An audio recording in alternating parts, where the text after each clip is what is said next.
So yesterday we went through optimizing perimeter and area. And when we're given the area, we did a trial and error method. And what we're going to do today is actually use a formula. We discovered by trial and error that a ratio, and this is when, sorry, we have to be very specific here. This is when we have a wall, okay, and we're building a fence or a four-dimensional shape, but only building 3 of the walls ourselves. Okay? We already know that if we have to build the entire shape, so the entire, let's say, rectangle, or in our case, square, we know that a square is the most efficient. Okay? This will be the most efficient for a 4-sided shape.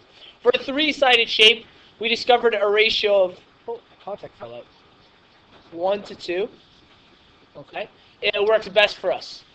So what that means is if this is the width, our length needs to be 2 times the width. So this is actually a poor way to write that. We'll call this the length.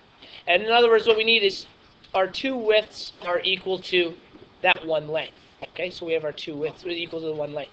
What we can do if we were given the area, like in this question above, they gave us an area of 60 meters squared.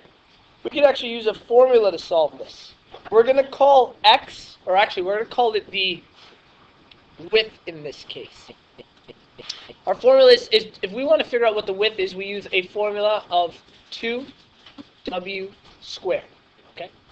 This formula here will help us discover what specific width we're going to need in this shape. Okay? From there, we'll have to figure out the length, and we know we'll have to multiply that by 2 to find out the length because of our 2 to 1 ratio. But this will specifically give us our width. So, our area here, sorry, I should write the formula out like this. Area is equal to 2w squared. When we're doing these specific shapes, this is very important. It's only for when we have 3 sides. So, we've replaced area with 60. So, we know 60 is equal to 2w squared. Okay. First thing we want to do is move the 2 over. So, we're going to divide both sides by 2, which is going to give us 30w squared. And then, to move the squared, we have to find the root of both sides. So the root of 30, and it's going to give us an awkward number, 5.47. Okay? So a width of 5.47, approximately, will be the best width when building this shape. So let's redraw this again. We're on the wall here.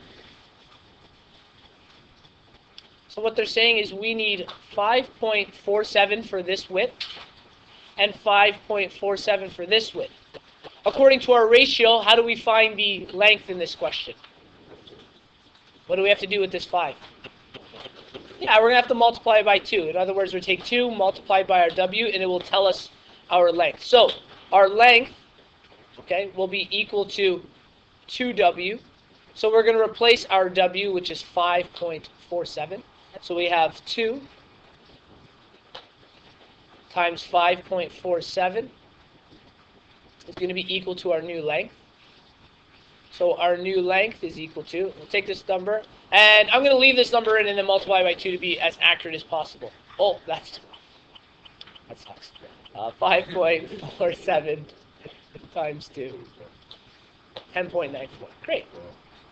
10.94. So the length in this case is 10.94. So according to this, this should be the best ratio. When we multiply the 2 together, and because I did a little rounding, I bet you it'll be like 59.999, something like that. So 10.94 times our 5.47. All right, so 59.8. We weren't quite at the 16. That's because I did a little bit of rounding.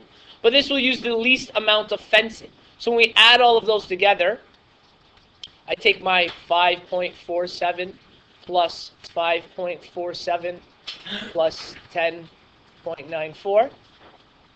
21.88 meters of fencing. So our perimeter, this will use the least amount of perimeter when we use this specific formula. And this is only when we have a wall to build off of. That does this formula work.